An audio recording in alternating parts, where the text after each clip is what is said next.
លោកស្រីទូរទស្សនិកជនជាទីគោរពដើម្បីអភិវឌ្ឍប្រទេសជាតិឲ្យមានការរីកចម្រើនរាជរដ្ឋាភិបាលនៅក្នុងអាណត្តិថ្មីនេះបានដាក់ចេញនូវគោលនយោបាយកំណែទម្រង់ដល់ស្ថាប័នពាក់ព័ន្ធនានាដើម្បីធ្វើការ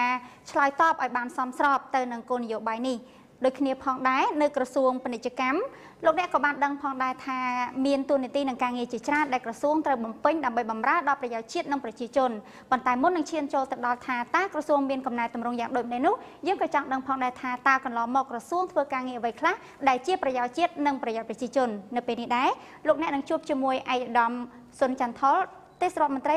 ក្រសួងពាណិជ្ជកម្មចា៎ជំរាបសួរឯកឧត្តមចា៎ឯកឧត្តមជាទូទៅប្រជាពលរដ្ឋធម្មតាគាត់មានការងឿងឆ្ងល់ខ្លះដែរមុននឹងចូលទៅដល់សំណួរដែលតាក់ទងទៅនឹងការកែតម្រង់របស់រាជរដ្ឋាភិបាលដើម្បីធ្វើយ៉ាងណាឲ្យមានការរីកចម្រើននោះក៏យើងចង់ដឹងផងដែរថាតើរាល់ថ្ងៃក្រសួងជាពិសេសគឺក្រសួងពាណិជ្ជកម្មនេះតែម្ដងទាំងមន្ត្រីនៃក្រសួងពាណិជ្ជកម្មថាកំពុងតែធ្វើអ្វីខ្លះដែលចាត់ទុកថាជាការធ្វើការបម្រើដល់ផលប្រយោជន៍ជាតិនិងប្រយោជន៍ប្រជាពលរដ្ឋចា៎បាទជាផ្សំខ្ញុំសូមថ្លែងអំណរគុណដល់ទូទស្សន៍ជាតិដែលបានទៅបទសម្ភាសន៍ចង់ដឹងអំពីទូនីតិភារកិច្ចរបស់ក្រសួងពាណិជ្ជកម្មហើយបន្តិចទៀតខ្ញុំច្បាស់ទីសួរខ្ញុំអំពីការកែតម្រង់របស់ក្រសួងពាណិជ្ជកម្មខ្ញុំសូមជម្រាបថាទូនីតិចម្បងរបស់ក្រសួងពាណិជ្ជកម្មគឺវាតាក់ទងនឹងការនាំចេញនាំចូលដូច្នេះបើថាតាក់ទងនាំការនាំចេញយើងមានទូនីតិរកទីផ្សារបើកទីផ្សារជូនប្រជាកសិករយើងក៏ដូចជាអ្នកវិនិយោគដែលដាក់ទុននៅកម្ពុជាយើងដើម្បីនាំទំនិញដែលផលិតនៅស្រុកយើងនេះយកទៅលក់ទៅបរទេសបើយើងលក់ទៅបរទេសបានច្រើននេះយើងបង្កើតការងារជូនបងប្អូនប្រជាពលរដ្ឋខ្មែរយើងធ្វើយើងអាចធ្វើជីវភាពរបស់គាត់បានធូរធារជាងមុនដើម្បីនាំចេញបានគេត្រូវការបែបបទដែលមានបែបបទគេដូច្នេះឧទាហរណ៍ដូចជាការនាំចេញត្រូវតែមានវិញ្ញាបនបត្របញ្ជាក់ប្រភពដើមដែលប្រទេសមួយចំនួនគេតម្រូវឲ្យយើងមានថាផលិតផលនេះពិតជាធ្វើនៅកម្ពុជាមែនដូច្នេះមន្ត្រីក្រសួងយើងធ្វើកិច្ចការនេះឯងហៅ CO Certificate of Origin ដើម្បីបញ្ជាក់អំពីប្រភពដើមរបស់ទំនិញរបស់យើងនោះតាក់ទងទៅនឹងការនាំចេញមួយទៀតនាំចេញមួយចំនួនទៅប្រទេសគេលើកឲ្យមានការគ្រោះពន្ធដូច្នេះក៏យើងធ្វើកិច្ចការនោះយើងពិនិត្យលើឯកសារការនាំចេញការមកចុះឈ្មោះសុំភាពអនុគ្រោះពន្ធនេះក៏ធ្វើនៅក្រសួងយើងដែរដើម្បីបង្កើតក្រុមហ៊ុនបាន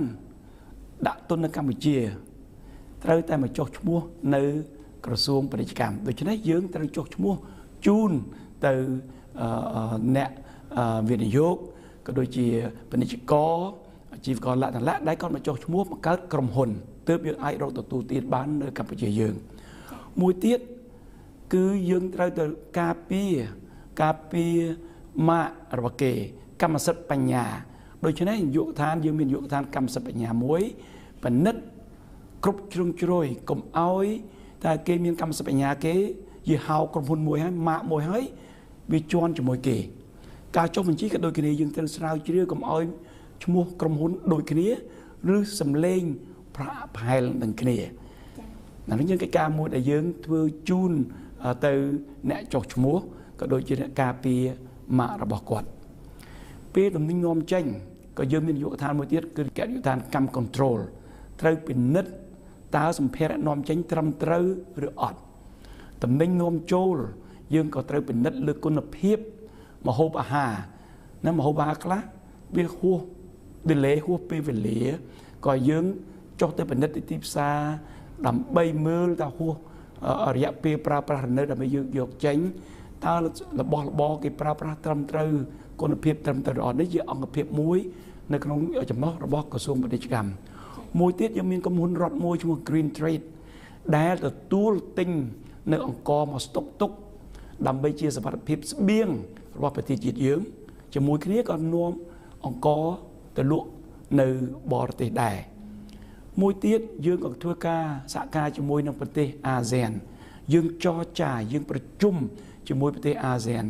យើងប្រជុំជាមួយដៃគូផ្សេងទៀតដូចជាចិនជប៉ុនកូរ៉េ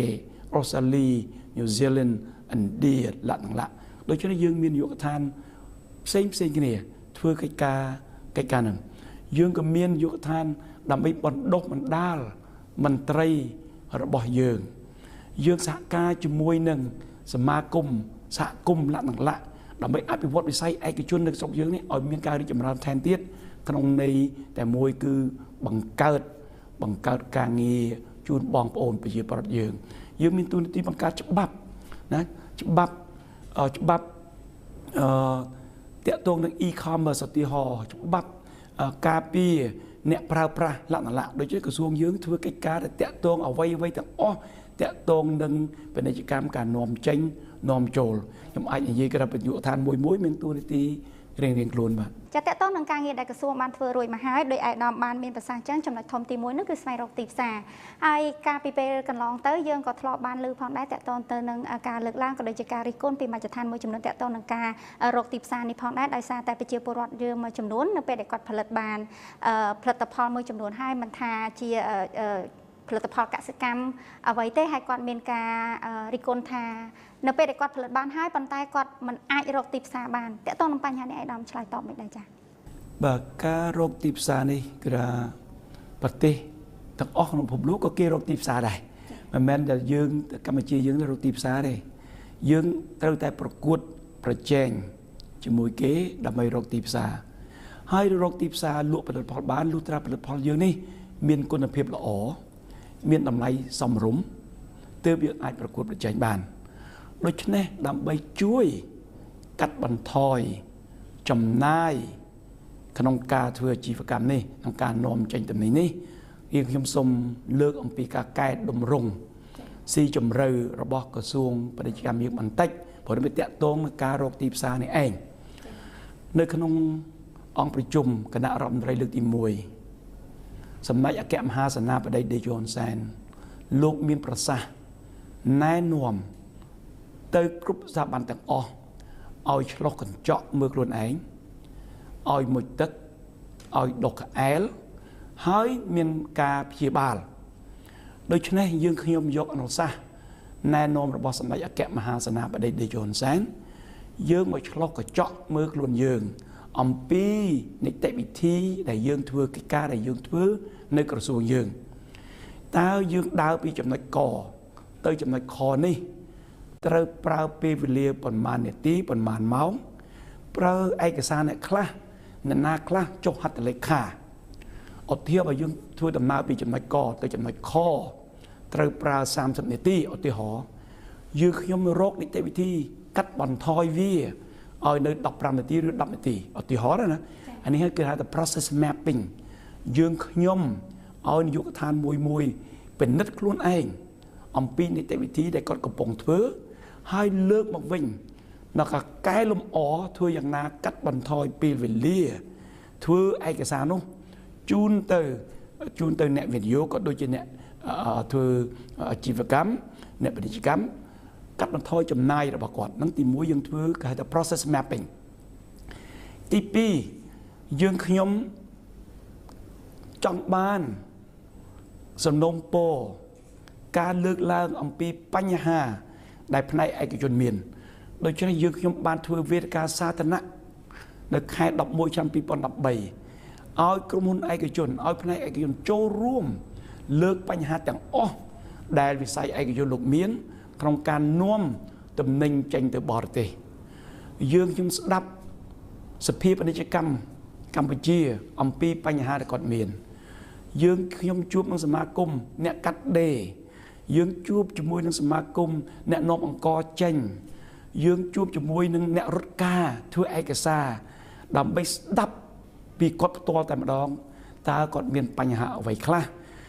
ពេលយើងដឹងពីព័ត៌មាននោះហើយទើបខ្ញុំធ្វើការកែតម្រង់ស៊ីជម្រៅដើម្បីកាត់បន្ថយពេលវេលាក៏ដូចជាកាត់បន្ថយចំណាយរបស់អ្នករកទទួលទាននៅស្រុកយើងទី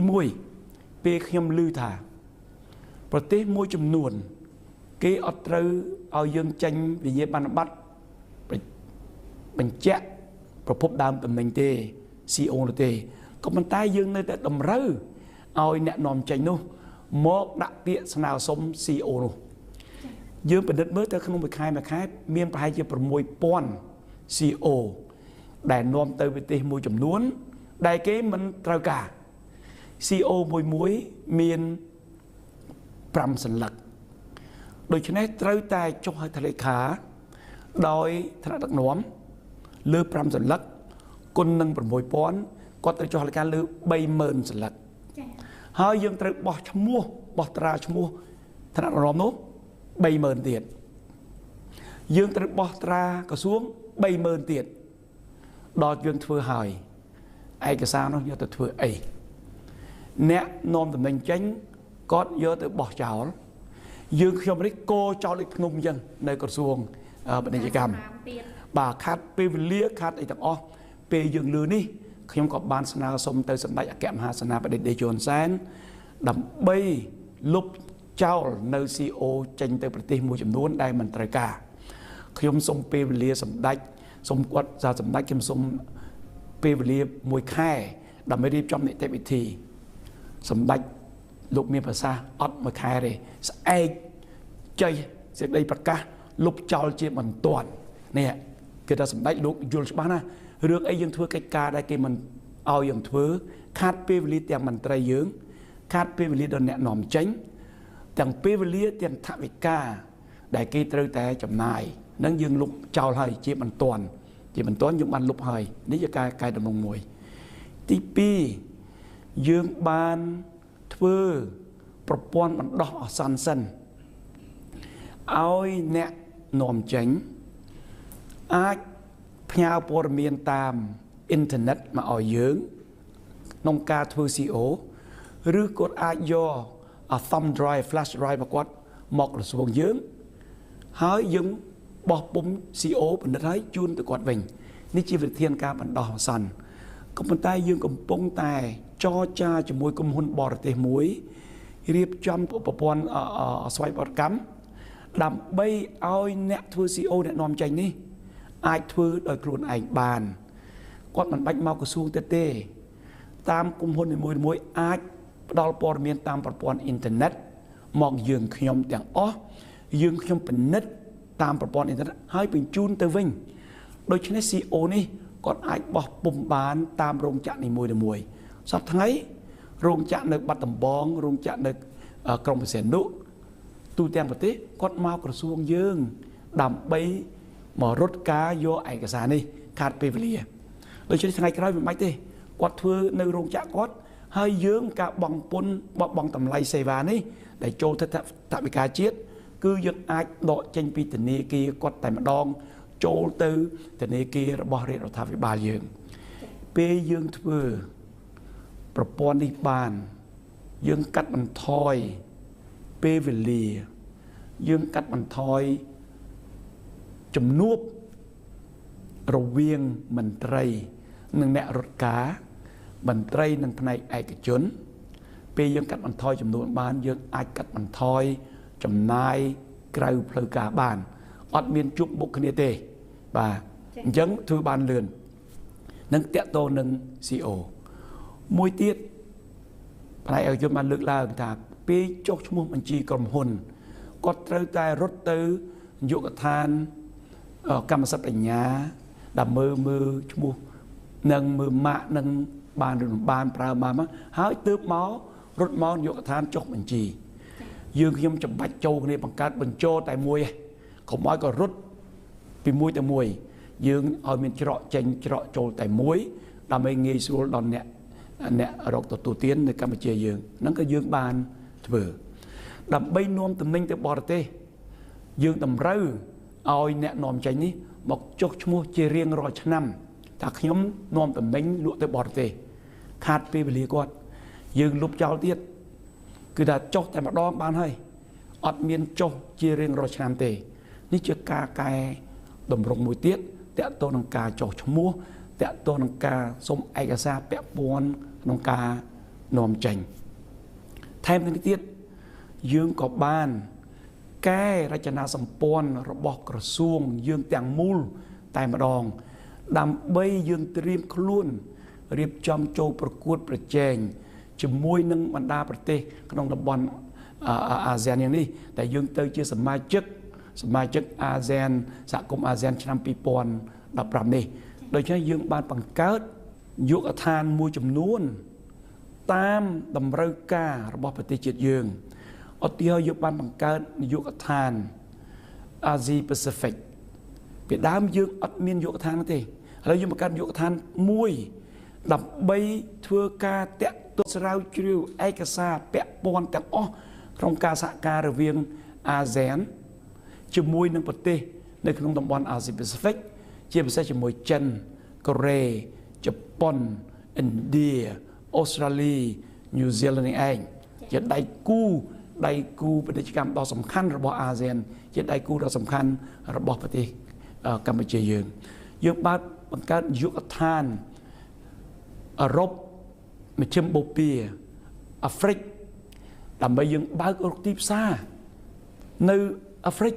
បើករកទីផ្សារនៅមជ្ឈិមបូព៌ាថែមទៀតយើងបើកទីផ្សារនៅអឺរ៉ុបថែមទៀតយើងចរចាជាមួយនឹងប្រទេសមួយចំនួននៅអឺរ៉ុប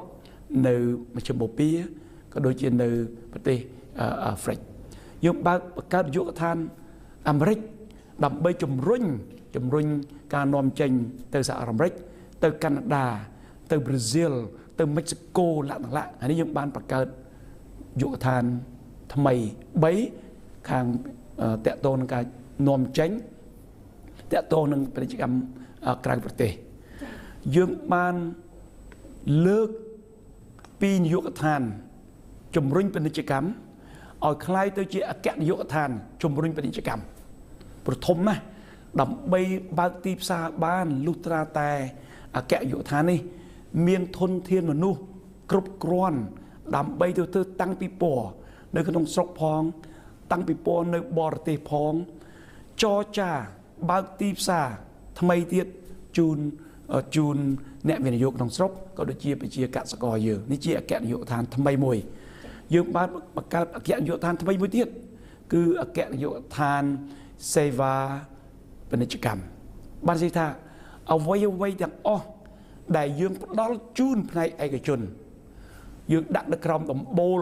អគ្គនាយកដ្ឋានតែមួយការចុះបញ្ជីក្រុមហ៊ុន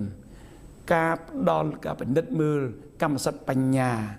ការចេញ CO ការចេញ GSP លក្ខណៈឲ្យនៅតែក្រោមដំបូលតែមួយដើម្បីយើងងាយស្រួលតាមដានការងាររបស់មន្ត្រីរបស់យើងបានបង្កើតនាយកដ្ឋានថ្មីមួយទៀតនាយកដ្ឋានស្រាវជ្រាវបណ្ដុះបណ្ដាលហេតុអ្វីបើយើងបង្កើតនាយកដ្ឋានស្រាវជ្រាវសប្តាហ៍ថ្ងៃនេះប្រជាកសិករយើងលោកមិនដឹងថាតើទីផ្សារត្រូវការអីលោកផ្អើលតាមគ្នាដាំដលងមីរត់ទៅដាំដលងមីដាំស្វាយចន្ទីក៏ស្វាយចន្ទីកាប់ដើមស្វាយចន្ទីចេញដាំកាហ្វេទៅដាំកាហ្វេលោកមិនបានដឹងអំពីទីផ្សារឬតម្លៃទីផ្សារទេអញ្ចឹងយើងបង្កើតនាយកដ្ឋាននេះដើម្បីស្រាវជ្រាវទីផ្សារតម្លៃដើម្បីយើងផ្ដល់ព័ត៌មាននេះជូនប្រជាកសិករយើងឲ្យលោកដឹងកុំឲ្យលោកផលិតបានហើយនេះរកទីផ្សារបានឬតម្លៃរបស់គាត់តម្លៃទាបថោកជាងអ្វីដែលគាត់រំពឹងទុកដោយសារប្រទេសជិតខាងគេធ្វើដូចគ្នាដាំដលូមីក៏គេផ្អើលដាំដលូមីដែរឧទាហរណ៍អញ្ចឹងយើងរកទីផ្សារ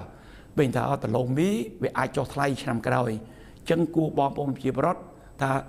ដាំសណ្ដែកឧទាហរណ៍បើសណ្ដែកវាអាចឡើងថ្លៃឬពោតឧទាហរណ៍នេះជានាយកដ្ឋានមួយដែលយើងបង្កើតថ្មីយើងបង្កើតនាយកដ្ឋានថ្មីមួយទៀតគឺនាយកដ្ឋានអភិវឌ្ឍវិស័យឯកជនដើម្បីយើងទំនាក់ទំនងជាមួយផ្នែកឯកជនតើជួយគ្នាទៅវិញទៅមករបៀបម៉េចតាមដានគ្នារវិញសហការគ្នាក្នុងការយល់គ្នាទៅវិញទៅមកតើមន្ត្រីរបស់ក្រសួងត្រូវធ្វើដូចម្តេចទៀតដើម្បីជួយសម្រួលដល់ការរកទទួលទានរបស់គាត់តួនាទីរបស់យើងខ្ញុំនៅក្រសួងពាណិជ្ជកម្មគឺជាតួនាទីសម្របសម្រួលយើងធ្វើការបម្រើសម្របសម្រួលដល់អ្នកពាណិជ្ជករអាជីវករលក្ខណៈយើងខ្ញុំមិនមែនជាចៅវាយជាមេរបស់ផ្នែកឯកជនទេផ្នែកឯកជនក៏ចេះជាងយើងខ្ញុំទៅទៀតយើងខ្ញុំមានតួនាទីសម្របសម្រួលតែប៉ុណ្្នឹងឯងជាកកែតម្រង់មួយទៅស៊ីជម្រៅរៀបចំច្រើនណាស់ដើម្បីត្រៀមខ្លួនប្រកួតប្រជែងពេលយើងចូលជាសមាជិកសហគមន៍អាស៊ាន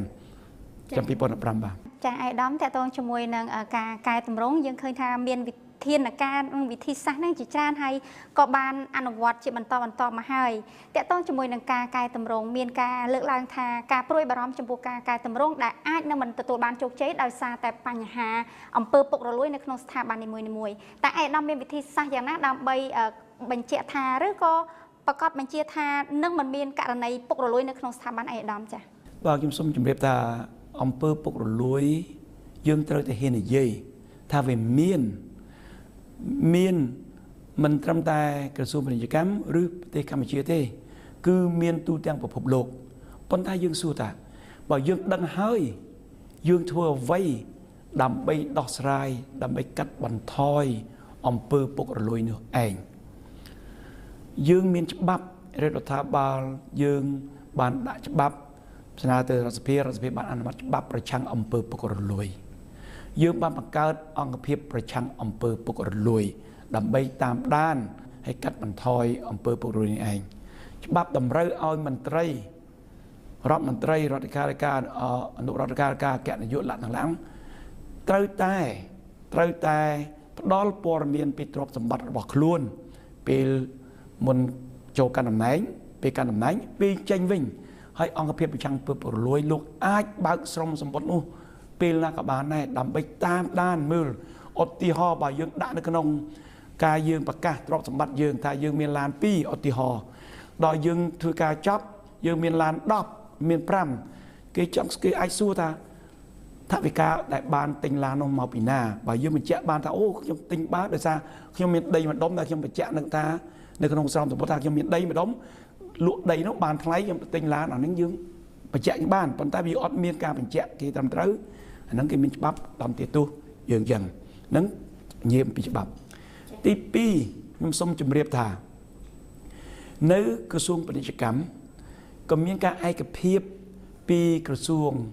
សេដ្ឋកិច្ចនិងហិរញ្ញវត្ថុនិងអង្គភាពប្រឆាំងអំពើពុករលួយអនុញ្ញាតឲ្យក្រសួងពាណិជ្ជកម្មកាត់ទុកតម្រៃសេវាដែលយើងបានទទួលមកពីផ្នែកឯកជនតម្រៃសេវាដែលយើងធ្វើនេះកាត់ទុកមួយកញ្ចប់ដើម្បីលើកទឹកចិត្តជូនមន្ត្រីរបស់យើងផ្ដល់នៅកម្រៃបន្ថែមទៀតជូនមន្ត្រីយើងឲ្យធ្វើការបានល្អទៀងទាត់លឿនបំរើផ្នែកឯកជនឲ្យបានល្អហើយកុំឲ្យមានអំពើពុករលួយដូច្នេះពីដើមខ្ញុំសូមជម្រាបថាយុវដ្ឋានដែលធ្វើកិច្ចការផ្ដល់សេវានេះគាត់ទុកកញ្ចប់នឹងហើយគាត់បែងចែកទៅតាមយុវដ្ឋានរបស់គាត់ដែលធ្វើសេវាផ្ដល់សេវាដល់ផ្នែកឯកជននេះឯងប៉ុន្តែឥឡូវនេះថ្នាក់ដឹកនាំបានឯកភាពគ្នាថាយើងមិនត្រូវទុកទៅតាមយុវដ្ឋានមួយទេបើយើងធ្វើដូច្នេះយុវដ្ឋានផ្សេងទៀតដែលលោកមិនផ្ដល់សេវាសាធារណៈទៅផ្នែកឯកជនទេតើលោកបានកម្រៃឯណាបន្ថែមទៀតដោយយើងឯកភាពគ្នាថ្នាក់ដឹកនាំប្រមូលទាំង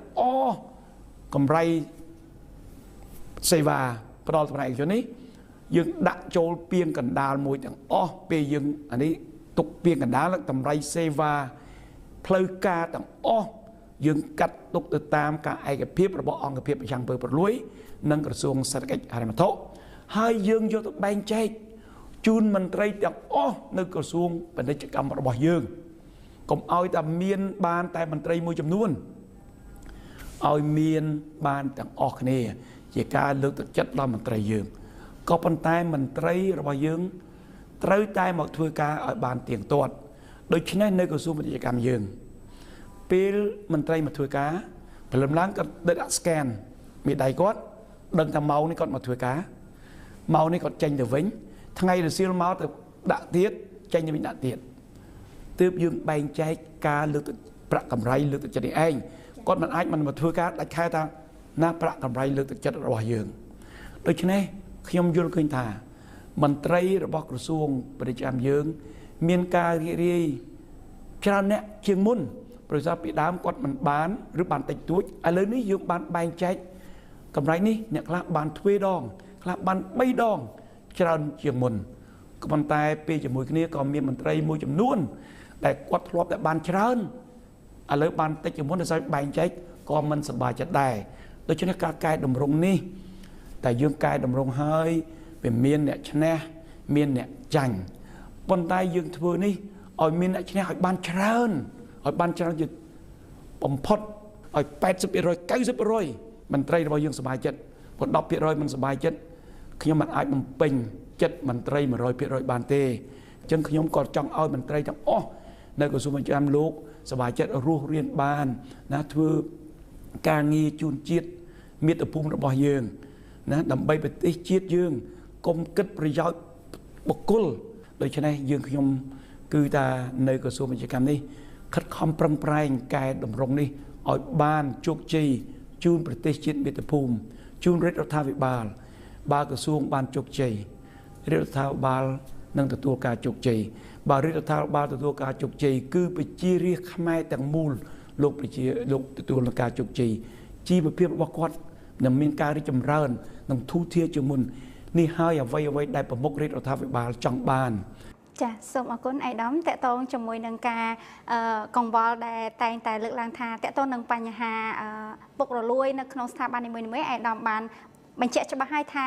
មានការរៀបចំបានល្អប្រសើរហើយជឿជាក់ថានឹងមិនមានករណីនេះកើតឡើងនៅក្នុងស្ថាប័នអេដាមទេចាអញ្ចឹងតកតងជាមួយនឹងការកែតម្រង់ជាទូទៅនេះបើសិនជាបញ្ហានេះមិនមែនជាបញ្ហាចម្បងនៅក្នុងការកែតម្រង់ថាតើបញ្ហាអ្វីដែលអេដាមគិតថាជាបញ្ហាចម្បងដើម្បីឈានទៅសម្រាប់ឲ្យបានជោគជ័យទៅតាមការរំពឹងទុករបស់អេដាមចាធម្មតាតែយើងកែគាត់ធ្លាប់ធ្វើអីមួយស្រួលតែវិធីគាត់ធ្លាប់ធ្វើជាទម្លាប់ដល់យើងដូរទៅនេះដូរទម្លាប់នឹងអ្នកខ្លះលោកមិនអាចដូរបានលឿនយ៉ាងបាននេះណាលោកត្រូវការពេលវេលានេះជាកង្វល់របស់ខ្ញុំនៅពេលកែតម្រង់ខ្ញុំមានកង្វល់ហើយប៉ុន្តែខ្ញុំជឿជាក់ថាមន្ត្រីយើងបុកមានឆន្ទៈពិតប្រាកដចង់ដូររបៀបរបបធ្វើការគាត់ដូរបានហើយតាមការតាមដានរបស់ខ្ញុំឃើញថាឆន្ទៈមានគាត់ឃើញយើងចង់កែតម្រង់នេះដើម្បីប្រយោជន៍ជាតិដូច្នេះមន្ត្រីភាគច្រើនលោកកំពុងតែកែអរិយាប័ត្រក៏របៀបនីតិវិធីគាត់ធ្វើការប៉ុន្តែគឺថា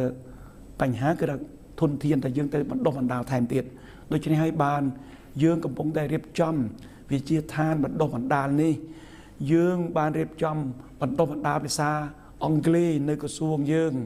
បណ្ដុះភាសាឲ្យគាត់ចេះប្រើកុំព្យូទ័រលក្ខណៈដោយសារថ្ងៃក្រោយនេះយើងត្រូវតែចូលតាមព័ត៌មានវិទ្យានឹងឯងមិនអាចធ្វើតាមกระดาษបានទៀតទេលោកត្រូវការចេះដឹងអំពីការរកព័ត៌មានតាមអ៊ីនធឺណិតបើគាត់អត់ចេះវាយកុំព្យូទ័រតែគាត់ចេះរកព័ត៌មានពីណាមកដូច្នេះយើងកំពុងតែធ្វើការបណ្ដុះបណ្ដាលថែមទៀតកង្វល់មួយទៀតគឺកង្វល់ទីផ្សារនេះឯងកង្វល់តើរកទីផ្សារយ៉ាងណាឲ្យបានច្រើនជូនប្រជាកសិករយើងខ្ញុំពិបាកចិត្តខ្ញុំឃើញថាគាត់លើកឡើងស្នើសុំម្ដាយថាសុំជួយមើលតម្លៃពោតតម្លៃដំឡូងមីចុះថោកស្រូវបានចុះថោកលក្ខណៈរដ្ឋាភិបាលមានការលំបាក